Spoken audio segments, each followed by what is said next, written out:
Bueno, pues les había dicho en el grupo que hoy vamos a empezar a leer un libro. ¿Se ve delgadito? Pues no. Más o menos, ¿no? O sea, tampoco, bueno, comparación de la Biblia. Sí. ¿Cuántas hojas le calculan más o menos? 200. 300, 300. Tiene 400. Y no parece. No. Este libro ya se ve así, si lo ven, viejito. Mira, si quieres pasar.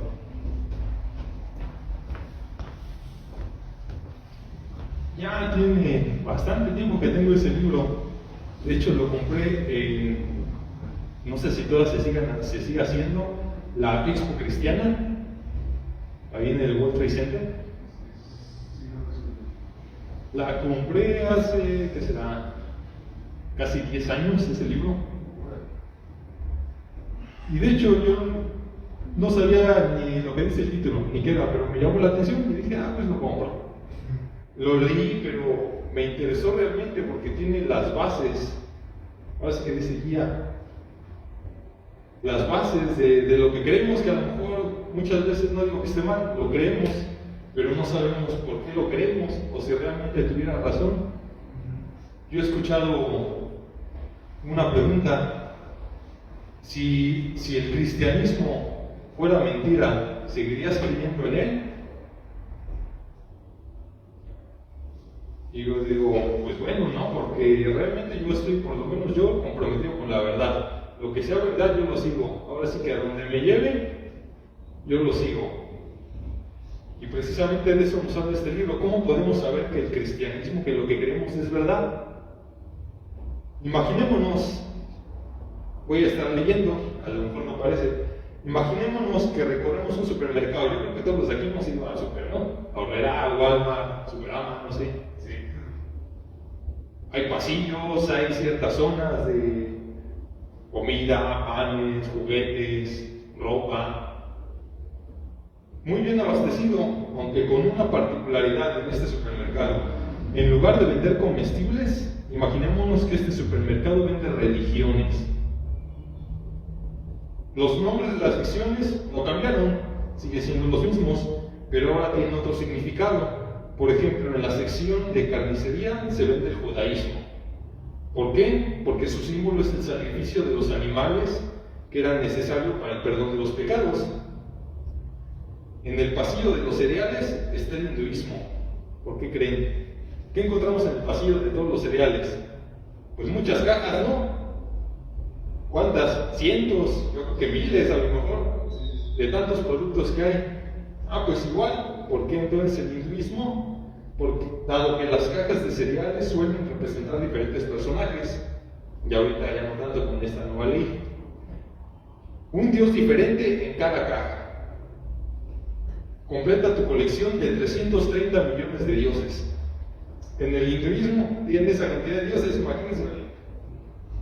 El islamismo se vende en la sección de panadería y pasteles, ya que como otros alimentos como el judaísmo y el cristianismo se originaron a partir de esta sustancia, pero ahí algo les falló durante la cocción y se corrompió. Las religiones de la nueva era están en las secciones de dulces y golosinas. ¿Por qué? Porque son los más atractivos en este tiempo. Las religiones muertas, creencias que ya nadie sostiene, ya nadie cree, como la mitología griega, el culto a Moloch, becerros de oro, ya se encuentra en la sección de alimentos congelados. El cristianismo, con su característica escenario de huertos y parábolas, se encuentra ¿dónde? En la sección de frutas y verduras. Hasta me acuerdo del comercial, come frutas y verduras. Las ciencias psíquicas se deben buscar en las estanterías de revistas. Una persona va sentada con su carrito vacío y llevándolo, recorriendo la tienda. Esta persona es un budista, por supuesto. Hay otra persona que no encuentra absolutamente nada que le interese. ¿Quién cree que sea? Un ateo. Algunos clientes son estrictamente vegetarianos, mientras que otros solo comen carne. Pero todas las dietas tienen igual valor. esencialmente todas cumplen el mismo fin. ¿Cuál es? Alimentar. La encargada de la caja es la muerte misma. Después de haber escogido el producto de tu elección, cada uno debe pagar con su vida. Ahora, el gran interrogatorio es que si existe algo que al atravesar la salida pueda pasar, ¿qué sucederá ahí? ¿Acaso es así la religión? ¿Una cuestión de elección según nuestras preferencias que nos permite mezclar y combinar elementos a nuestro gusto? ¿O es algo completamente diferente? Algo, no sé, como un antídoto. Ahora vamos a imaginarnos en lugar de un supermercado, pensemos que nos encontramos en el servicio de emergencia. No en la sala de espera, en el servicio de emergencia. Y que estamos gravemente enfermos. El médico nos explica que la enfermedad es mortal 100%, nos vamos a morir. Bueno, nos vamos a morir si no se administra el antídoto específico. Y agrega que el tratamiento con el antídoto es 100% efectivo, con inmediata recuperación. Al presentar los hechos de este modo, el médico deja en claro que sus preferencias no cuentan en absoluto, no están en discusión. No importa cuánto le agrade o desagrade las inyecciones o las píldoras, si no nos gustan, esta enfermedad requiere una cura específica que debe administrarse de una manera específica. Si no seguimos el tratamiento, nos vamos a morir. Si necesitamos una medicina y nos dan otra, vamos a morirnos. Dado el tipo de enfermedad y el tratamiento requerido, un error en el diagnóstico puede ser fatal. A ningún paciente que está sufriendo un infarto le gustaría ser atendido por otra cosa, ¿no? Vamos por un infarto y te doy medicina para el dolor de estómago. Pues como que no, ¿verdad? Puede ser a lo mejor el tratamiento desagradable, incómodo, doloroso, incluso ofensivo. No existe la posibilidad de ir de compras y elegir el tratamiento que más nos guste. Hay una sola cura y punto. El paciente debe tomar conciencia de que la opción es aceptar el tratamiento o enfrentar las consecuencias. En este caso, ¿cuál es la consecuencia? La muerte. El cristianismo bien entendido es un antídoto, no es un estilo de vida alternativo ni un componente más de una visión religiosa. Igual que un antídoto puede ser doloroso, incómodo, puede resultar inaceptable a lo mejor para la sociedad, pero por sobre todas las cosas puede resultar ofensivo. Aquí me recuerdo una canción. La mayoría de nosotros preferiríamos la propuesta del supermercado, a lo mejor que nos permite elegir, porque aquí no tenemos elección, y así conseguir la religión a medida de nuestro estilo de vida y preferencia, que pudiera ir cambiando conforme a nosotros cambiamos. Sin embargo, no podemos creer seriamente algo así. Como seres humanos racionales que pensamos, debemos adaptar nuestro sistema de creencias a la realidad. Si no nos relacionamos con el mundo de este modo, generamos situaciones muy peligrosas. Antes de cruzar la calle, ¿qué debemos hacer? Mirar de los dos lados, ¿no? Debemos asegurarnos de que nuestra idea sobre el estado del tránsito concuerde con lo que ocurre a nuestro alrededor. Yo puedo pensar, no hay tráfico, pero no me fijo, y si hay tráfico, me aplasto el carro. Si decidimos avanzar simplemente porque nos gustaría que la calle estuviera libre de tránsito, y nos resulta conveniente hacerlo en ese momento, corremos el riesgo de ser atropellados. El autobús le tiene sin cuidado nuestras preferencias. No le importa si estamos pensando que hay tráfico o no, él va a pasar. Somos nosotros los que debemos actuar en consonancia con la realidad y ajustar nuestra conducta a los hechos. Para lograrlo, para tener un sistema de creencias, debemos investigar el mundo y sus problemas. Así que vamos a hacer, ver si realmente lo que pensamos es verdad. Vamos a descubrir los hechos y las verdades. Este método que todos usamos es útil por una sencilla razón. La verdad es la verdad. Sea que creamos o no en ella. A lo mejor en la escuela, ¿qué nos dicen en la primaria? 2 más 2 son 4. Y no falta el niño de allá atrás, no maestra, son 5. Que diga que son 5 va a cambiar la realidad. Pues no, la realidad no le importa lo que el niño diga. 2 más 2 son 4 y punto. En términos espirituales debemos llegar a comprender cuál es nuestra situación para entender por qué necesitamos el antídoto. Si no entiendo que estoy enfermo, no va a servir de nada que alguien me diga que necesito una cura. El propósito de la ley de Dios es darnos ese entendimiento, ese diagnóstico, y el propósito del Evangelio es ofrecernos ese antídoto. Jesús no es como un jarabe para la tos, con sabor a cereza, que cumple la misma función que el jarabe con sabor a limón que ofrece Buda. La fe en Jesús es comparable a un tratamiento extremo, como un procedimiento cardíaco invasivo que le devuelve la vida a las personas, y es el único procedimiento eficaz. Pero ahora, como seres humanos, nosotros preferimos la propuesta del supermercado, ¿no? Yo escojo lo que quiero. Y es preciso convencernos de que debemos ir al servicio de emergencia, plantearnos objeciones de todo tipo y anteponernos a nuestras barreras, prejuicios, a lo que pensamos, además de innumerables condiciones y excusas. Ahora, el propósito, ¿qué dice el título del libro? Ahí hay una palabra que a lo mejor muchos no podrían entender. La palabra que ahí se menciona es apologética. El propósito de la apologética cristiana es eliminar los obstáculos que se interponen entre una persona y la cruz de Cristo. Esto ha llevado a muchos cristianos a considerar la apologética como una especie de pre-evangelización. O sea, antes de la evangelización viene como que esta etapa. No es el evangelio, pero prepara el terreno para recibir el evangelio. Otros, en cambio, no hacen tal distinción y consideran que la apologética, teología, filosofía y la evangelización son todas facetas del evangelio, fuertemente entrelazadas entre sí.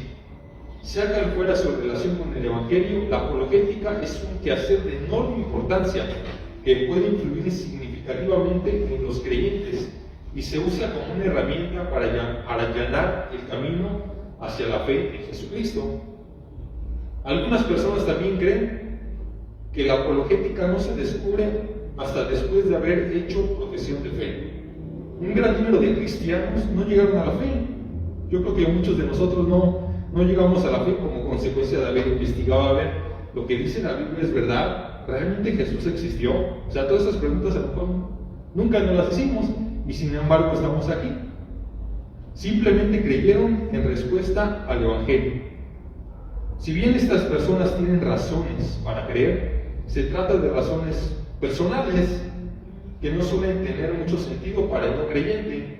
A lo mejor les podemos decir, yo llegué porque me sentía fastidiado, tenía un problema a lo mejor de adicciones, tenía un problema en mi matrimonio, tenía el problema de pensamientos negativos, quizás suicidio, personales. Y para otra persona que no esté pasando eso, puede decir, yo no tengo ese problema, yo no lo necesito. Conocen la verdad, pero no están preparados para contar o expresar esa verdad de un modo comprensible para aquellos que tienen interrogantes respecto a la fe. Es perfectamente posible creer que algo es verdad sin tener una comprensión de esa verdad. Los cristianos que tienen fe, pero no saben dar razón de ella, a menudo se muestran inseguros y solo se sienten cómodos en compañía de otros cristianos. Ante cualquier cuestionamiento sobre su fe, la moral o qué es la verdad, rápidamente adoptan una postura defensiva debido a que carecen de información. No saben, a lo mejor nos preguntan, oye, si Dios es tan bueno, ¿por qué existe el mal? Y ahí, híjole, pues no sé, y ahí nos sentimos como que tambaleantes, ¿no? En el extremo más negativo, esto puede originar posturas fuertemente defensivas, nos ponemos a lo mejor a la defensiva. Una fe tambaleante, exactamente lo opuesto a lo que es la gran comisión que Jesús dio en Mateo 28. Los cristianos no estamos llamados a apartarnos del mundo y vivir aislados, así como en una burbuja. como esos hámsters, ¿no? Que les compran su burbujita y ahí van. No importa si hay obstáculos, no importa qué, pues ellos van protegidos en su burbuja. La solución es que los creyentes se interesen por aprender sobre la doctrina, historia de la fe, filosofía, lógica y otras disciplinas relacionadas con el cristianismo. Deben conocer los hechos, los argumentos, su teología y deben entender cómo relacionarnos de manera efectiva con la cultura en que vivimos. En resumen, deben recurrir a la apologética. En resumen, todo es eso. Uno de los primeros cometidos de la apologética cristiana es informar. Muchas de las ideas que se tienen y que más se difunden sobre el cristianismo pueden ser fácilmente rebatidas con un mínimo de información. Esto se aplica incluso en el caso de personas con un muy buen nivel de educación. Cliff Staples, ¿alguien conoce quién es Cliff Staples? Sí, es Luis. Son sus iniciales. Cliff Staples Luis. El escritor de las Crónicas de Narnia. Él siempre había creído que los evangelios eran una colección de mitos similares a los de cualquier otra cultura. Sostuvo esta opinión hasta los 31 años de edad, cuando leyó los evangelios por primera vez. O sea, él decía, no, esas son puras historias, son mitos, así como cualquier otra historia de todas las culturas.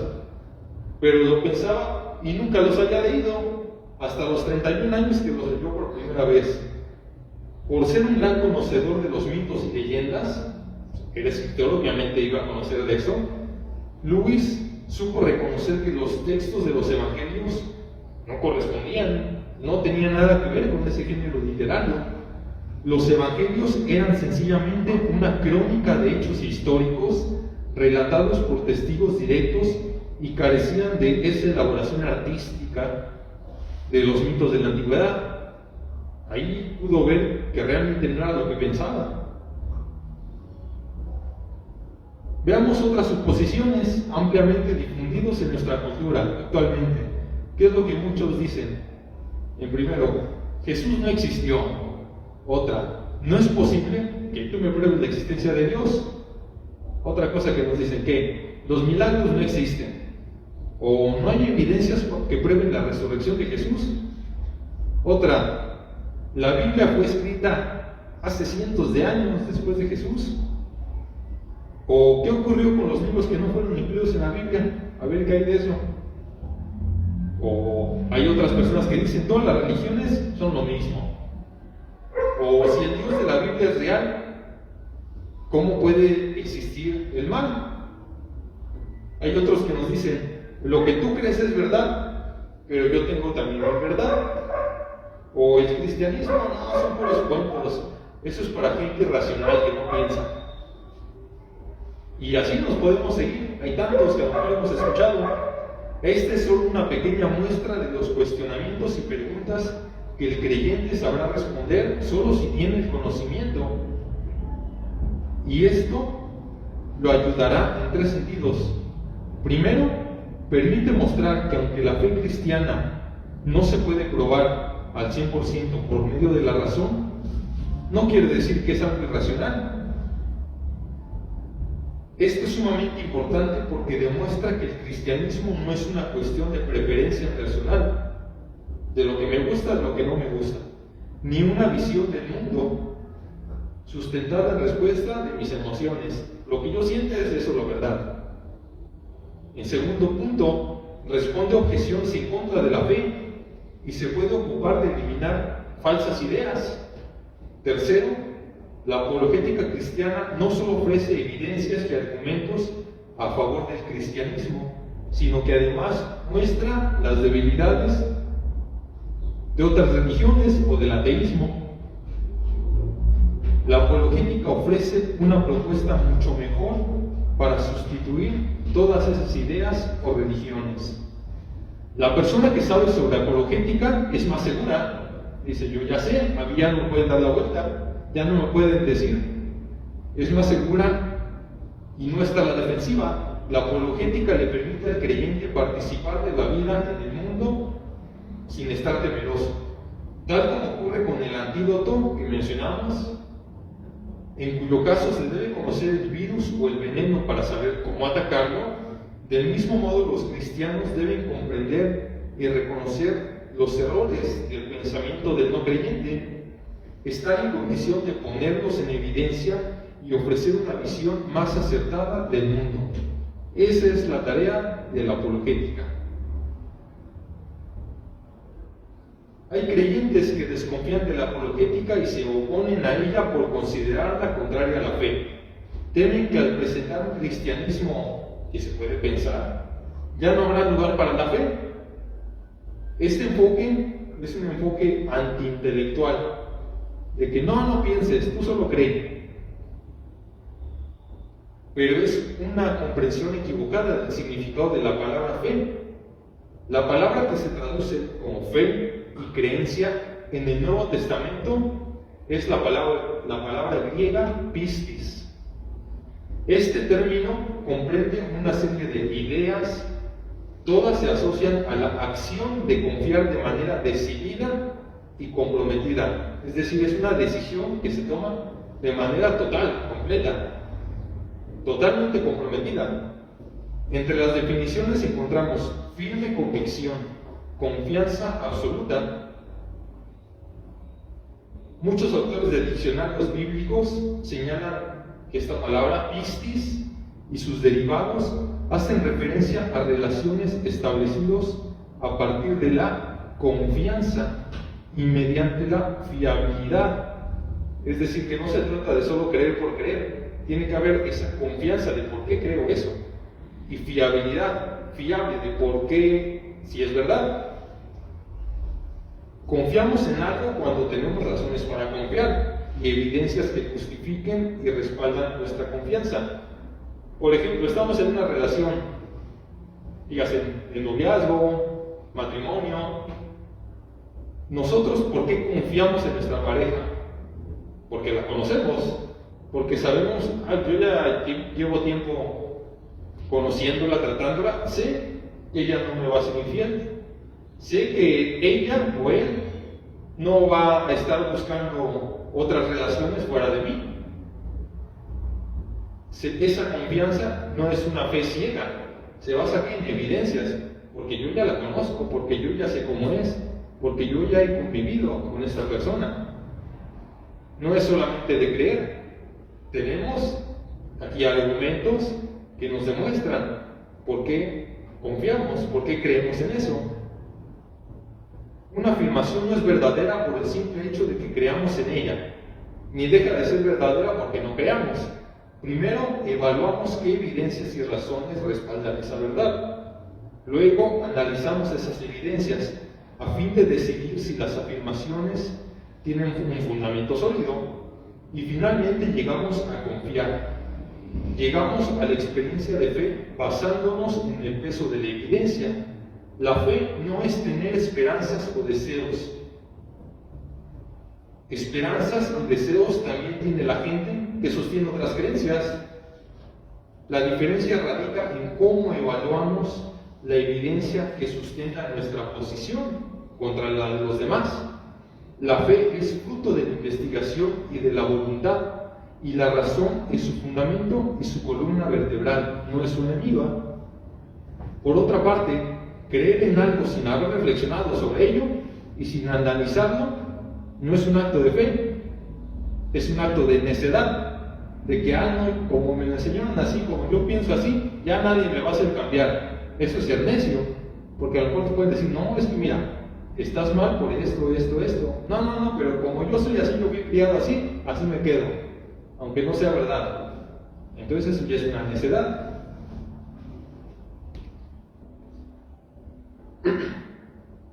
Creer algo sin el respaldo de la evidencia o la razón no es una virtud, como sostienen algunos. La persona que dice solo debes tener fe demuestra que no tiene idea sobre qué es la fe.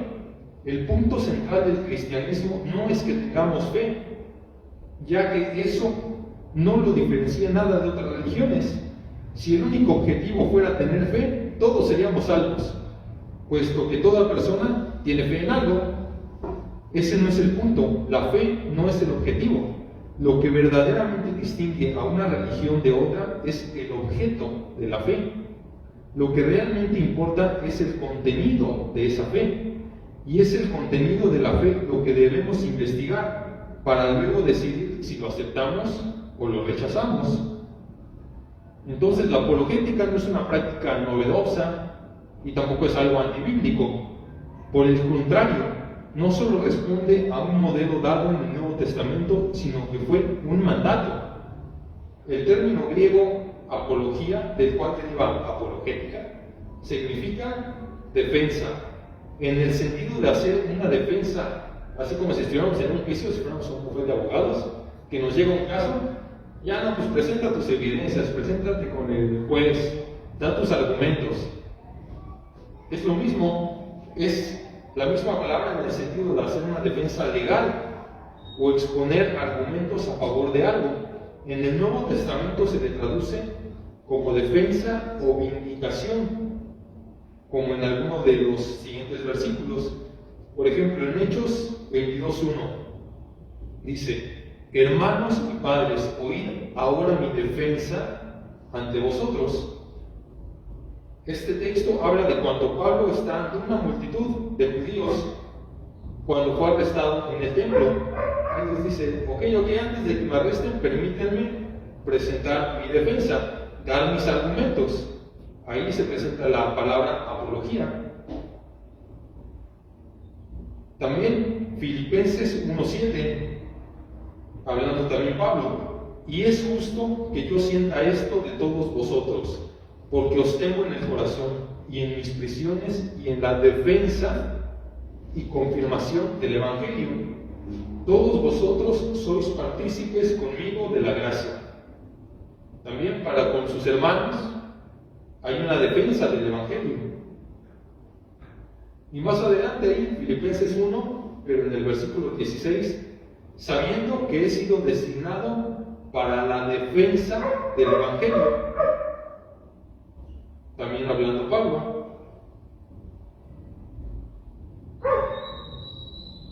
Otra más, primera de Pedro 3, versículo 15 al 16.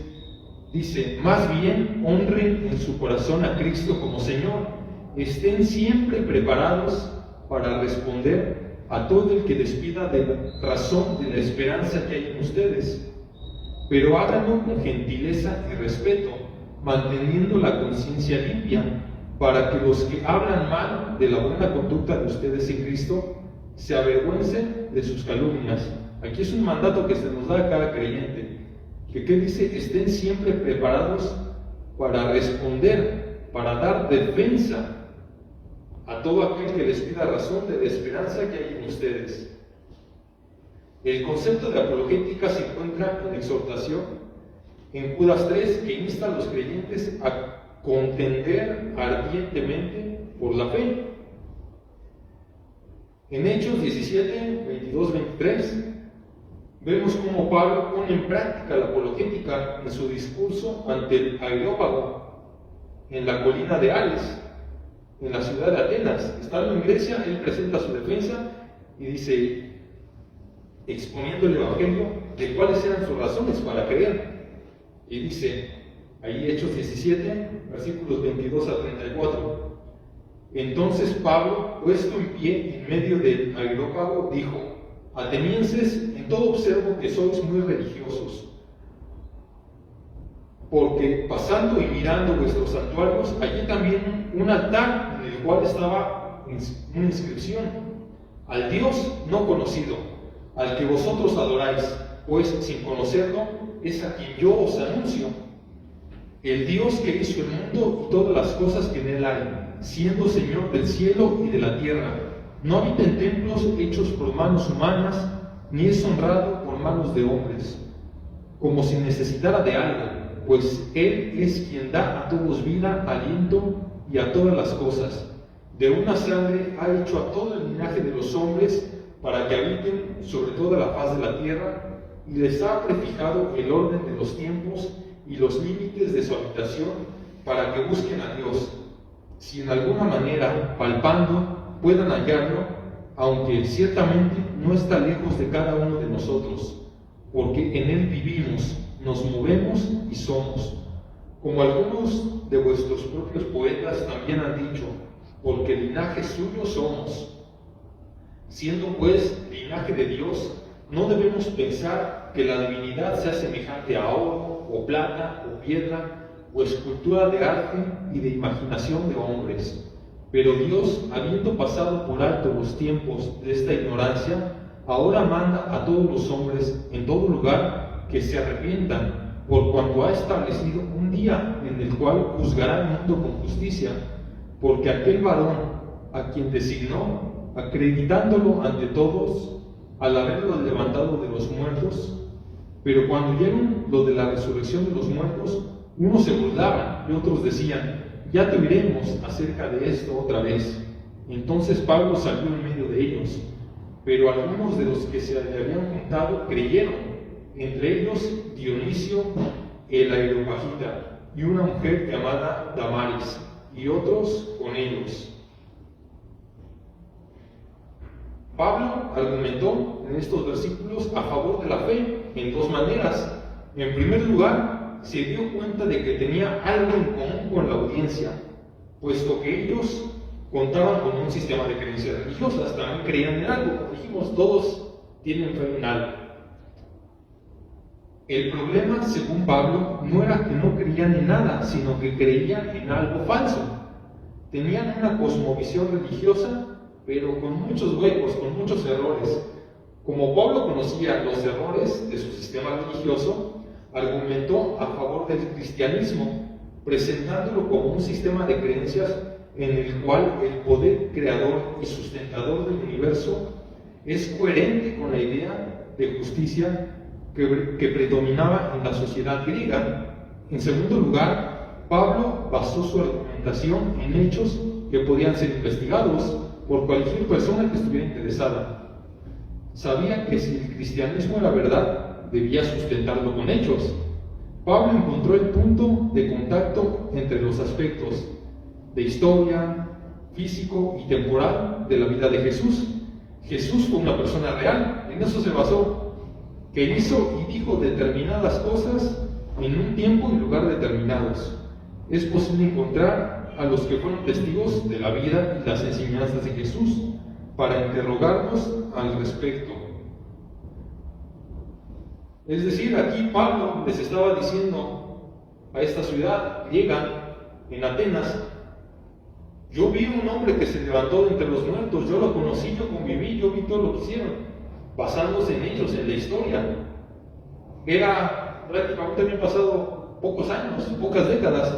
Cualquier persona hubiera dicho, no, eso fue falso, yo no lo conocí, eso lo estás inventando. Pero había incluso testigos oculares. Él apelaba y su defensa la presentaba en hechos históricos. Él decía, Jesús existió, Jesús hizo esto, Jesús resucitó, para que nadie le pudiera decir que no era cierto. La realidad de Jesús, su historicidad, es el fundamento del cristianismo. Sin ella no hay cristianismo. Es decir, si Jesús no existió, en vano creemos todo lo que creemos. Pablo estaba tan convencido de este fundamento que llegó al extremo de señalar la afirmación más vulnerable de la fe cristiana. Él escribió, pero si se predica que Cristo resucitó de entre los muertos, ¿cómo dicen algunos entre vosotros que no hay resurrección de muertos? Porque si no hay resurrección de muertos, tampoco Cristo resucitó. Y si Cristo no resucitó, vana es entonces nuestra predicación y vana es también nuestra fe. Y somos hallados falsos testigos de Dios, porque hemos testificado que Dios resucitó a Cristo, al cual no resucitó si en verdad los muertos no resucitan.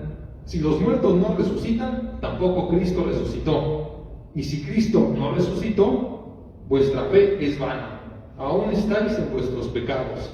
Entonces también los que murieron en Cristo perecieron.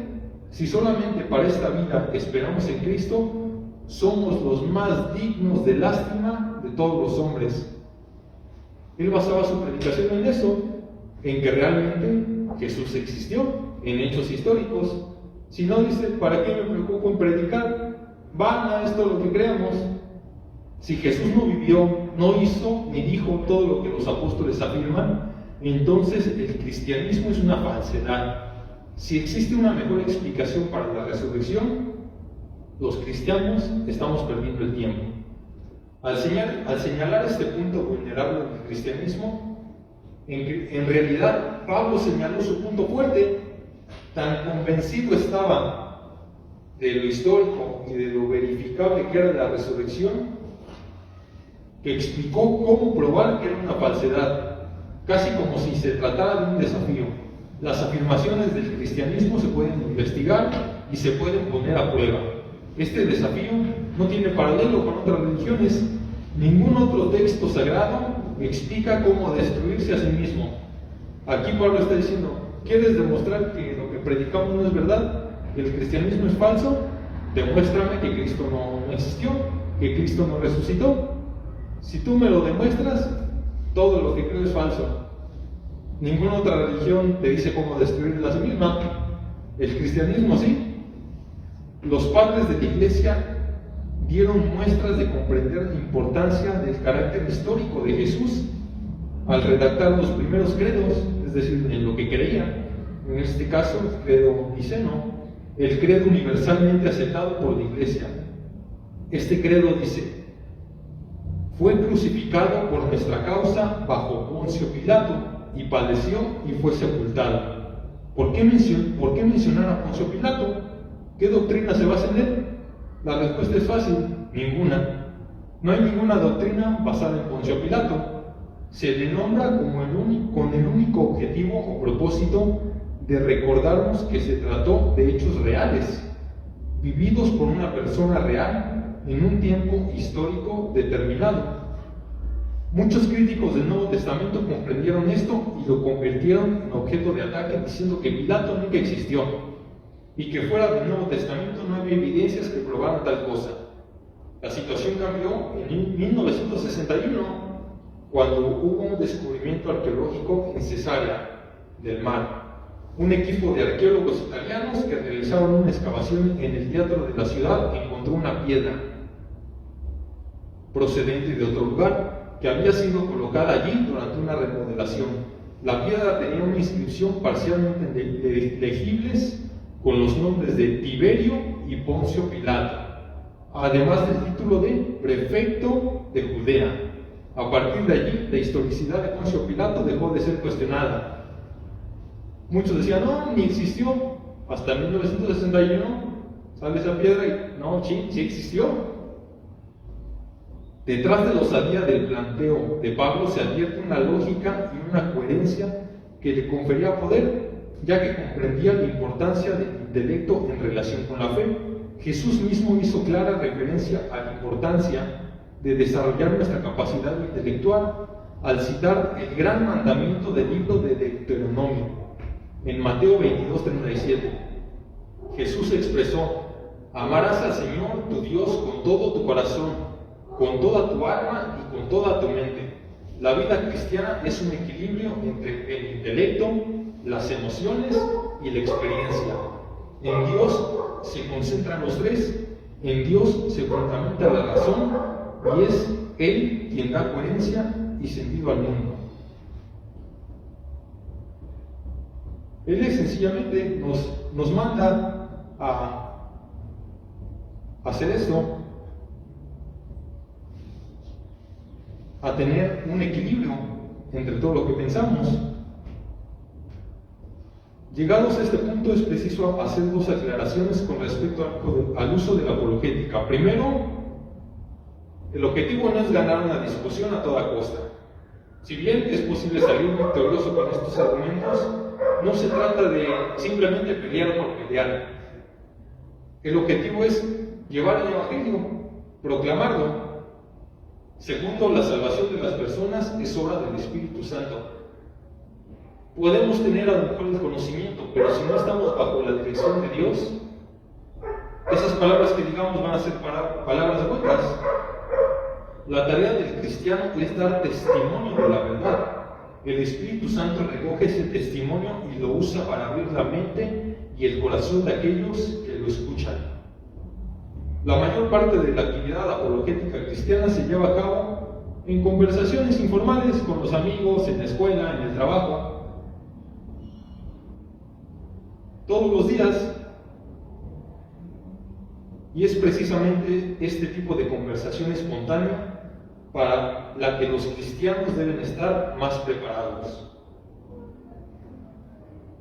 Una buena demostración de cómo un cristiano puede participar de manera informada y a la vez respetuosa y gentil es la salvación de otra persona que tuvo lugar en Magdalen College, en la Universidad de Oxford, allá en Inglaterra, en el año de 1931. Aquel atardecer, 3 amigos daban un paseo por el sendero conocido como el Paso de Addison, uno de ellos Jack. Después de haber sido ateo durante mucho tiempo, recientemente se había volcado al ateísmo, pero tenía muchas cosas con relación al cristianismo. Los otros 2, en cambio, eran cristianos. Todos compartían un interés común por la mitología y el tema de conversación de esa noche era de dónde procede la verdad del mito. Tollers, uno de los cristianos, sostuvo que la verdad de un mito está dada por el grado en que éste refleja la historia de Jesús. Luego pasó a explicar y a presentar argumentos sobre la veracidad del cristianismo. De regreso en la habitación de Jack, la conversación se prolongó hasta la madrugada. Los argumentos y actitud de Toller y Hugo Dyson, el tercer amigo, causaron un profundo impacto en Jack. 12 días más tarde, Jack escribió en una carta: acabo de pasar de creer en Dios a creer decididamente en Cristo, en el cristianismo. Mi extensa conversación nocturna con Dyson y Tollers tuvo mucho que ver con este cambio. Se había comprometido intelectual y espiritualmente con Jesús, y en los siguientes 30 años se convirtió en el apologista cristiano más afamado del siglo XX. Jack era el apodo del escritor C.S. Lewis, autor no solo de obras de apologética, sino también de novelas para niños y adultos, además de trabajos sobre literatura medieval y renacentista, que era su área de especialización académica. Vemos como en una charla, a lo mejor entre amigos, ahí en la escuela, en la universidad, si estamos preparados y realmente tenemos ese conocimiento, podemos ser luz para alguien que está quizás perdido o en busca de la verdad. En conclusión, a la luz del mandamiento que nos insta a estar siempre preparados para dar razón de la verdad que hay en nosotros y amar a Dios con toda nuestra mente, debemos asegurarnos de conocer los hechos, las evidencias y los argumentos del cristianismo. Debemos conocer la cultura en la que vivimos y proponer despertar ese interés en la fe cristiana. Es preciso además que nos capacitemos de tal manera que podamos administrar ese antídoto eficazmente. No estamos llamados a ser metal que resuena, sino a ejecutar una música maravillosa, que convoque, que sea contagiosa e irresistible. El primer paso en nuestra capacitación es no hacer presuposiciones. Antes de poder hablar sobre el cristianismo, debemos ser capaces, primero, ¿de qué? Pues de demostrar que Dios existe. Y punto. Sin embargo, ¿podemos creer que Dios existe apoyados en la razón? Y si Dios en verdad existe, ¿qué religión lo describe más fielmente? En el siguiente capítulo, o ya en 15 días, vamos a analizar varios de los argumentos a favor de la existencia de Dios y sus atributos. Luego vamos a comparar los resultados obtenidos con la visión que tienen las diferentes religiones. Es decir, vamos a ver primero, ¿Dios existe? Ok, existe. Entonces, ¿qué atributos va a tener ese Dios? Ya sabemos los atributos. ¿A cuál? Ahora sí que como una pieza de rompecabezas. ¿En cuál? Esa pieza en cuál rompecabezas de todas las religiones o existencias de creencias, filosofías se adaptan. En la que se adapten, obviamente, será la correcta, será la verdad. Y para eso serán las siguientes reuniones. Lo iremos tomando cada 15 días para no saturarnos tanto. Entonces, hoy se dio la introducción apenas, algo extensa, pero la introducción al final de cuentas. Y para dentro de 15 días tomaremos el primer argumento para ver de qué Dios estamos hablando. Amén. Pues espero que haya sido de su atención. Yo creo que sí, realmente, como dije, los que no me escucharon, ese libro yo lo compré hace 10 años sin saber qué onda, sin saber nada, y de ahí me empezó a gustar y curiosidad, porque realmente contenía pensamientos e ideas que no nos ponemos a analizar. Realmente en conversaciones con amigos podemos dar a conocer y es decir, wow, o sea, es cierto, desde ese pequeñísimo detalle que me estás diciendo, puedo comprobar que lo que me dices es cierto. Entonces, pues demos gracias a Dios por este tiempo que hemos estado aquí y para podernos despedir y llegar con bien a nuestras casas o donde vayamos a ir. Señor Dios Padre Eterno, te damos gracias en esta tarde, en este tiempo, porque tú nos has permitido estar aquí, Señor. Poder aprender un poco sobre lo que tú quieres que hagamos, Señor, para ser esos discípulos fervientes, Señor, sin temor a avergonzarnos, Señor, sin temor a enfrentar a este mundo que quizás nos desafía con muchas cosas, Señor. Pero conocemos que tu palabra es verdad, Señor, que tú eres verdad y que tú nos has dado esas herramientas, Señor. Tú nos has dado todo aquello en que podemos confiar y creer, Señor, sabiendo que es fiel y verdadero, Padre. Te rogamos que abras nuestro entendimiento, Señor, y nuestra visión para todo aquello que habremos de estudiar, Señor. Te pedimos que nos lleves con bien de vuelta a nuestros hogares, Señor, o hasta nuestro destino, Señor. Gracias te damos, Padre, y te pido por cada uno de los que estamos aquí y aún de los que han de ser añadidos en el futuro, Señor. Gracias te doy, pidiéndote todo esto en el nombre de tu Hijo y Salvador nuestro, Jesucristo. Amén.